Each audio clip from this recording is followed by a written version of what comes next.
মক্কার কাফেররা এবং ইহুদি পণ্ডিতরা ভেবেছিল তারা মুহাম্মদ সাল্লাল্লাহু আলাইহি ওয়াসাল্লামকে এবার আটকে ফেলবে। তারা এমন 3টি কঠিন প্রশ্ন ছুড়ে দিয়েছিল যার উত্তর আরবের কোনো সাধারণ মানুষের জানার কথা নয়। তার মধ্যে সবচেয়ে রহস্যময় এবং কঠিন প্রশ্নটি ছিল, হে মুহাম্মদ, বলতো সেই যুবকদের কি হয়েছিল যারা বহুকাল আগে গুহায় হারিয়ে গিয়েছিল? তাদের উদ্দেশ্য ছিল পরিষ্কার, যদি নবীজি উত্তর দিতে না পারেন তবে তারা মক্কার অলিতে গলিতে প্রচার করে বেড়াবে যে তিনি সত্য নবী নন। ইসলামের ইতিহাস আজ অন্যরকম হতে পারত, কিন্তু মহান আল্লাহ এমন এক অলৌকিক উত্তর দিলেন যা শুনে বিরোধীরা স্তব্ধ হয়ে গিয়েছিল। কি ছিল সেই গুহার গোপন রহস্য? কেন আল্লাহ একদল যুবককে 300 বছর ঘুম পাড়িয়ে রেখেছিলেন? বাইরের পৃথিবী যখন বদলে যাচ্ছিল তখন গুহার ভেতরের সময় কেন থমকে গিয়েছিল? আসসালামু আলাইকুম, আপনারা দেখছেন মুসাফিরের আলো। আজকের ভিডিওতে আমরা প্রবেশ করব ইতিহাসের সেই রহস্যময় গুহায়, জানব আসহাবে কাহাফের সেই লোমহর্ষক সত্য কাহিনী যা আধুনিক বিজ্ঞান আর মানুষের কল্পনাকেও হার মানায়।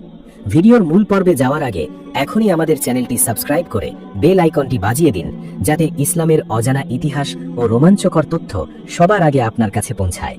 চলুন মহাকালের সেই বিস্ময়কর যাত্রায় ডুব দেওয়া যাক। গল্পের মূলে যাওয়ার আগে আমাদের ফিরে যেতে হবে সেই সময়ে যখন মক্কার বুকে এক গুমোট পরিস্থিতি বিরাজ করছিল। সময়টা নবুয়তের শুরুর দিক।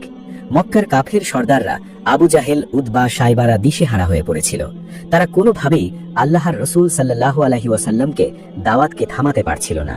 তার মুখ থেকে বের হওয়া কোরআনের আয়াতগুলো তলোয়ারের চেয়েও ধারালো হয়ে তাদের হৃদয়ে আঘাত করছিল। অবশেষে কাফেররা ভাবল, মুহাম্মদকে আটকানোর একমাত্র পথ হলো তাকে জ্ঞানগত বা বুদ্ধিবৃত্তিক কোনো কঠিন পরীক্ষার মুখে ফেলা। তাই তারা এক গভীর ষড়যন্ত্র করল। তারা তাদের 2 জন বুদ্ধিমান প্রতিনিধি নজর বিন হারিস এবং উকবা বিন আবি মুইতকে মদিনায় পাঠালো। মদিনায় বসবাস করত ইহুদি পণ্ডিতরা, যাদের কাছে তাওরাত ও ইঞ্জিলের জ্ঞান ছিল এবং তারা পূর্ববর্তী নবীদের ইতিহাস জানত। মক্কার প্রতিনিধিরা তাদের বলল, আমাদের গোত্রে এমন একজন লোক দাঁড়িয়েছে যে নিজেকে নবী দাবি করে। আপনারা কিতাবের অধিকারী, আপনারা আমাদের এমন কিছু শিখিয়ে দিন যা দিয়ে আমরা তাকে পরীক্ষা করতে পারি এবং প্রমাণ করতে পারি যে সে মিথ্যাবাদী। ইহুদি পণ্ডিতরা মুচকি হেসে বলল, তোমরা তাকে গিয়ে মাত্র 3টি প্রশ্ন করো। যদি সে সঠিক উত্তর দিতে পারে তবে বুঝবে সে আল্লাহর সত্য নবী, আর না পারলে বুঝবে সে মিথ্যাবাদী। কুরাইশরা উল্লসিত হয়ে মক্কায় ফিরে এলো। তারা ভাবল, এবার মুহাম্মদ পালানোর পথ পাবেন না।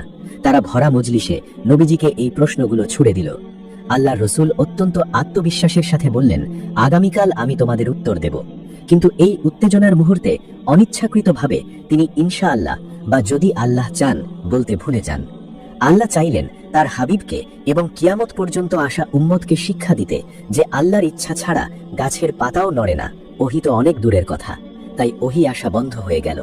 1 দিন নয়, 2 দিন নয়, 15 দিন পার হয়ে গেল, কিন্তু জিব্রাইল আলাইহিস সালাম আসেননি। মক্কার পরিস্থিতি তখন ভয়াবহ। কাফেররা হাসাহাসি শুরু করলো।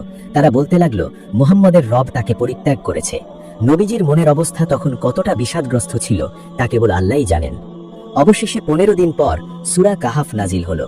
আল্লাহ তাআলা শুধু সেই যুবকদের ঘটনাই জানালেন না, বরং তাদের ঘুমানোর বছর, তাদের অবস্থান এবং এমন বিস্তারিত বর্ণনা দিলেন যা ইহুদিদের কিতাবেও এতটা নিখুঁত ছিল না। এবার চলুন ইতিহাসের সেই বিস্ময়কর অধ্যায়ে, যার কথা আল্লাহ কুরআনে বর্ণনা করেছেন। ঘটনাটি ঘটেছিল ঈসা আলাইহিস সালামের আসমানে উঠে যাওয়ার বহু বছর পর। রোমান সাম্রাজ্যের অধীনস্থ একটি সমৃদ্ধ শহর, ঐতিহাসিকরা বলেছেন, যার নাম ছিল এফিসাস বা আফসুস। সেই শহরের রাজা ছিলেন দাকিয়ানুস। তিনি ছিলেন এক কট্টর মূর্তি পূজারী এবং চরম অত্যাচারী শাসক। তার রাজ্যে এক আল্লাহ ছাড়া সবকিছুর পূজা হতো। রাজার হুকুম ছিল যে মূর্তি পূজা করবে না তাকে হত্যা করা হবে অথবা বন্য প্রাণীর সামনে ছুঁড়ে ফেলা হবে। শহরের অলিতে গলিতে শিরকের শয়লাভ, উৎসবের নামে চলত অশ্লীলতা। কিন্তু এই ঘোর অন্ধকারের মধ্যেও আল্লাহ কিছু আলোর প্রদীপ জ্বালিয়ে রেখেছিলেন। শহরের কয়েকজন সম্ভ্রান্ত ও ধনী পরিবারের যুবক, যাদের বাবা চাচারা ছিলেন রাজসভার মন্ত্রী বা উচ্চপদস্থ কর্মকর্তা। এই যুবকরা রেশমি পোশাক পরত, রাজকীয় হালে থাকত, কিন্তু তাদের বিবেক মরে যায়নি। শহরের কোলাহল আর মূর্তি পূজার উৎসব তাদের মনে ঘৃণার জন্ম দিত। তারা ভাবত, এই বিশাল আকাশ, এই সুশৃঙ্খল পৃথিবী, এগুলো কোনো হাতে বানানো পাথরের মূর্তির সৃষ্টি হতে পারে না। এর একজন মালিক আছেন যিনি এক ও অদ্বিতীয়। শহরের কোলাহল ছেড়ে প্রত্যেকেই একান্তে আল্লাহর ইবাদত করার জন্য নির্জন কোনো গাছের নিচে বা পাহাড়ের আড়ালে আশ্রয় নিত। আল্লাহর ইশারায় একদিন এই বিচ্ছিন্ন যুবকরা এক জায়গায় একত্রিত হলো। প্রথমে তারা একে অপরের কাছে মনের কথা লুকাতে চাইল, পাছে কেউ রাজার গুপ্তচর হয়। কিন্তু ধীরে ধীরে তারা বুঝতে পারল তাদের সবার লক্ষ্য এক। তারা একে অপরের ভাই হয়ে গেল এবং গোপনে এক আল্লাহ ইবাদত শুরু করলো। কিন্তু সত্য বেশিক্ষণ চাপা পড়ে না। রাজার গুপ্তচররা সর্বত্র ছড়িয়েছিল। শীঘ্রই রাজার কানে খবর গেল যে কিছু সম্ভ্রান্ত যুবক আপনার দেবতাকে অস্বীকার করছে।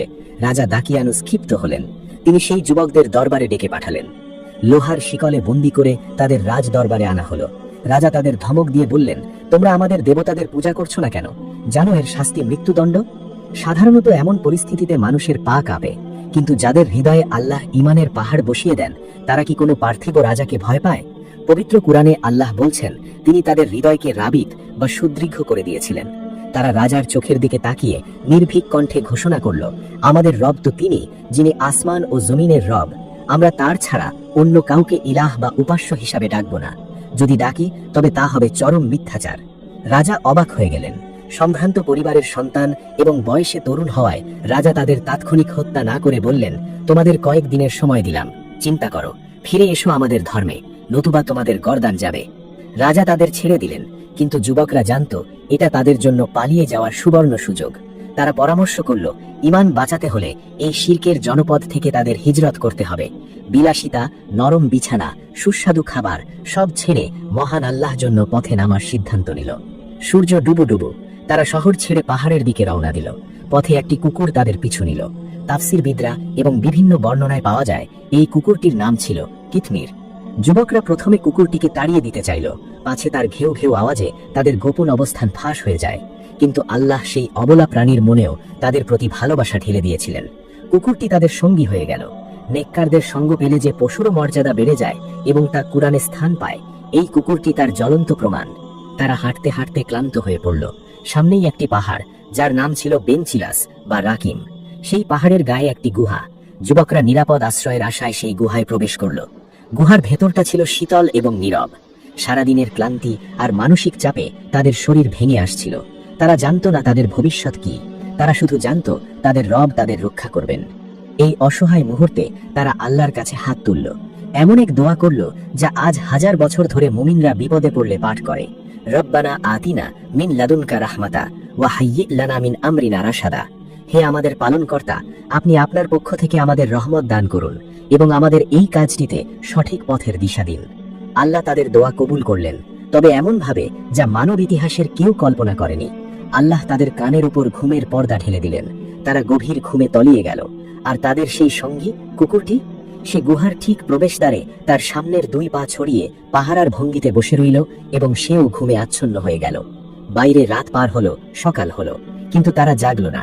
দিন গড়িয়ে সপ্তাহ, সপ্তাহ গড়িয়ে বছর পার হলো, তারা জাগল না।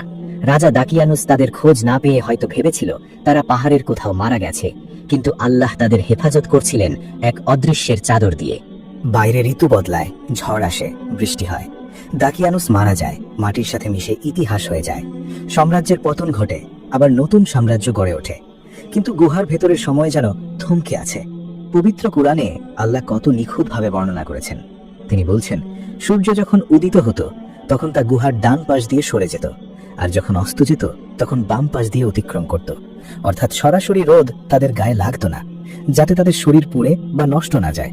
আবার গুহাটি পুরোপুরি অন্ধকারও থাকতো না, যাতে স্যাঁতস্যাঁতে ভাব তৈরি হয়। আলো বাতাস চলাচলের এক সায়েন্টিফিক ও নিখুঁত ব্যবস্থা। শুধু তাই নয়, আল্লাহ বলছেন, আমি তাদের পাশ পরিবর্তন করাতাম, ডানে এবং বামে। আধুনিক চিকিৎসা বিজ্ঞান বলে, মানুষ যদি দীর্ঘ সময় একভাবে শুয়ে থাকে তবে তার শরীরে বেড সোর বা পচন ধরে এবং রক্ত সঞ্চালন বন্ধ হয়ে যায়। আল্লাহ 300 বছর ধরে তাদের পাশ পরিবর্তন করিয়ে তাদের শরীরকে অক্ষত রাখলেন। চিন্তা করুন দৃশ্যটা। তাদের চুল এবং নখ বড় হয়ে গিয়েছিল।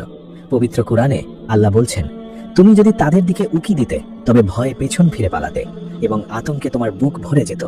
আল্লাহ এমন এক গাম্ভীর্য ও ভীতি তাদের উপর দিয়ে রেখেছিলেন যাতে কোনো বন্য প্রাণী বা মানুষ তাদের কাছে ঘেঁষতে সাহস না পায়। 300 বছর ধরে তাদের কেউ বিরক্ত করেনি। এভাবেই কেটে গেল 1-2 নয়, 300 বছর। চন্দ্রবর্ষের হিসাবে 309 বছর। অবশেষে আল্লাহর হুকুম হলো। দীর্ঘ 309 বছর পর তাদের ঘুম ভাঙল। তারা আড়মোড়া ভেঙে উঠে বসল। তাদের শরীর কিছুটা ভারী লাগছিল, কিন্তু তারা বুঝতে পারল না কি বিশাল সময় পার হয়ে গেছে। তাদের কাছে মনে হলো তারা হয়তো একদিন বা দিনের কিছু অংশ ঘুমিয়েছে। একজন বলল, আমরা কতক্ষণ ঘুমিয়েছি? অন্যজন উত্তর দিল, হয়তো একদিন বা তার চেয়েও কম। কারণ তারা সকালে ঘুমিয়েছিল আর এখন দেখছে বিকেলের রোদ। প্রচন্ড ক্ষুধা তাদের পেটে। তারা তাদের মধ্য থেকে একজনকে নির্বাচন করলো। তার নাম ছিল ইয়াম লিখা বা তাম লিখা। তারা তাকে কিছু রৌপ্য মুদ্রা দিল, সাবধান করে দিল, খুব সতর্কভাবে শহরে যাবে, পবিত্র খাবার কিনবে, আর খেয়াল রাখবে কেউ যেন তোমাকে চিনতে না পারে। দাকিয়ানুস জানতে পারলে আমাদের ধরে নিয়ে যাবে এবং হত্যা করবে।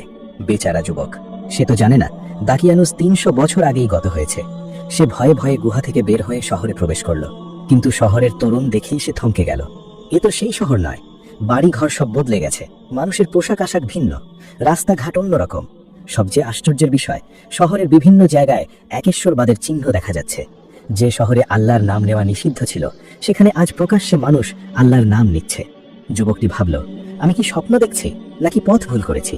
ক্ষুধার্ত যুবকটি একটি দোকানে গিয়ে খাবার চাইল এবং সেই 300 বছর আগের দাকিয়ানুসের আমলের পুরনো বড় আকৃতির মুদ্রা দোকানদারের দিকে বাড়িয়ে দিল। দোকানদার মুদ্রাটি হাতে নিয়ে অবাক হয়ে গেল। সে তার পাশের জনকে দেখালো। মুহূর্তের মধ্যে গুঞ্জন শুরু হয়ে গেল। তারা ভাবল, এই যুবক নিশ্চয়ই কোনো গুপ্তধন পেয়েছে, কারণ এই মুদ্রা তো কয়েক শতাব্দী আগের প্রাচীন অ্যান্টিক। যুবকটি ভয়ে কাঁপতে শুরু করলো। সে ভাবল, এরা বুঝি দাকিয়ানুসের লোক। সে বলল, আমার খাবার দরকার নেই, আমার মুদ্রা ফেরত দাও, আমি চলে যাই। কিন্তু লোকজন তাকে ছাড়ল না। তারা তাকে জিজ্ঞেস করলো, তুমি কে? এই মুদ্রা কোথায় পেলে? তুমি কি কোনো গুপ্তধন পেয়েছো? যুবকটি বলল, না, আমি এই শহরেরই বাসিন্দা। গতকালই তো এখান থেকে পালিয়েছি দাকিয়ানুসের ভয়ে। লোকজন হাসলো। দাকিয়ানুস, সে তো 300 বছর আগে মারা গেছে, তুমি কি বলছো? ধীরে ধীরে ঘটনাটি শহরের রাজার কানে গেল। ইতিহাসবিদরা বলেন, বর্তমান রাজা ছিলেন একজন নেককার এবং ইমানদার শাসক। সেই সময়ের মানুষের মধ্যে একটি বিষয় নিয়ে বিতর্ক ছিল, মৃত্যুর পর মানুষ কি সশরীরে আবার জীবিত হবে নাকি শুধু আত্মা জীবিত হবে। অনেকে শরীরের পুনরুত্থান বিশ্বাস করত না। আল্লাহ তাআলা এই আসহাবে কাহফকে জাগিয়ে তোলার মাধ্যমে সেই বিতর্কের অবসান ঘটালেন। যুবকটিকে সসম্মানে রাজার কাছে নিয়ে যাওয়া হলো। সব শুনে রাজা এবং শহরের মানুষ বুঝতে পারল, এরা সেই হারিয়ে যাওয়া কিংবদন্তি যুবক। তারা দল বেঁধে গুহার দিকে গেল। গুহার ভেতরে বাকি সঙ্গীরা অপেক্ষা করছিল মৃত্যুর প্রহর গুণে। তাদের ধারণা ছিল সঙ্গী ধরা পড়েছে। কিন্তু যখন তারা দেখল রাজা এবং জনতা ভক্তি ভরে এগিয়ে আসছে, তারা অবাক হলো। আল্লাহ প্রমাণ করে দিলেন, যিনি 300 বছর ধরে মানুষকে ঘুম পাড়িয়ে রেখে আবার সুস্থভাবে জাগিয়ে তুলতে পারেন, তার পক্ষে মৃত্যুর পর মানুষকে পুনরায় জীবিত করা মোটেও কঠিন নয়। মিশন সম্পন্ন হলো, আল্লাহর নিদর্শন প্রতিষ্ঠিত হলো। এরপর আল্লাহ তাআলা তাদের মৃত্যু দান করলেন। তারা আবার শুয়ে পড়ল। এবার আর সাময়িক ঘুম নয়, একেবারে চিরনিদ্রায়। রাজা এবং জনগণ তাদের সম্মানে সেই গুহার মুখে একটি উপাসনালয় বা মসজিদ নির্মাণ করার সিদ্ধান্ত নিল। প্রিয় দর্শক, আসহাবে কাহাফের এই ঘটনা কোনো রূপকথা নয়, এটি কুরআনের এক জীবন্ত মুজিজা। মক্কার কাফেররা এবং ইহুদি পণ্ডিতরা এই নিখুঁত বর্ণনা শুনে স্তব্ধ হয়ে গিয়েছিল। তাদের মেনে নিতে বাধ্য হয়েছিল যে মুহাম্মদ সাল্লাল্লাহু আলাইহি ওয়াসাল্লাম নিজে থেকে বানিয়ে এই গল্প বলেননি, বরং এটি মহান আল্লাহর ওহী। কিন্তু প্রশ্ন হলো, আজ প্রায় 1500 বছর পর এই ঘটনা আমাদের কি শিক্ষা দেয়? প্রথমত, ঈমানের জন্য ত্যাগ। আসহাবে কাহাফের যুবকরা তাদের রাজপ্রাসাদ, ক্ষমতা, যৌবন সব ত্যাগ করেছিল শুধু আল্লাহর জন্য। আজ আমরা সামান্য চাকরির ভয়ে, বন্ধুদের ট্রোলের ভয়ে বা সমাজের লজ্জায় আমাদের দিন পালন করতে কুণ্ঠাবোধ করি, অথচ তাদের সামনে ছিল নিশ্চিত মৃত্যুর ভয়। দ্বিতীয়ত, সৎসঙ্গ। সেই কুকুরটি শুধুমাত্র নেককার মানুষদের সাথে থাকা এবং তাদের পাহারায় থাকার কারণে কুরআনে তার উল্লেখ স্থান পেয়েছে। ভাবুন, একটা কুকুর যদি নেককারদের সাথে থেকে অমর হতে পারে, তাহলে আমরা মানুষ হয়ে যদি ভালো মানুষের সঙ্গ নিই, আল্লাহ আমাদের মর্যাদা কোথায় নিয়ে যাবেন? তৃতীয়ত, ফিতনা থেকে পলায়ন। শেষ জামানায় দাজ্জালের ফিতনা যখন আসবে, তখন ঈমান বাঁচানো হবে সবচেয়ে কঠিন কাজ।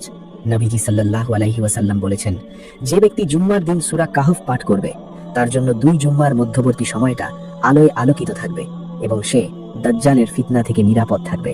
আজকের এই আধুনিক যুগে, যেখানে চারদিকে নাস্তিকতা, অশ্লীলতা আর বস্তুবাদের জয় জয়কার, সেখানে আমরাও এক একজন আসহাবে কাহফ হতে পারি। আমাদের গুহা হতে পারে আমাদের জায়নামাজ, আমাদের মসজিদ, কিংবা আল্লাহর ভয়ে নির্জনে ফেলা চোখের পানি।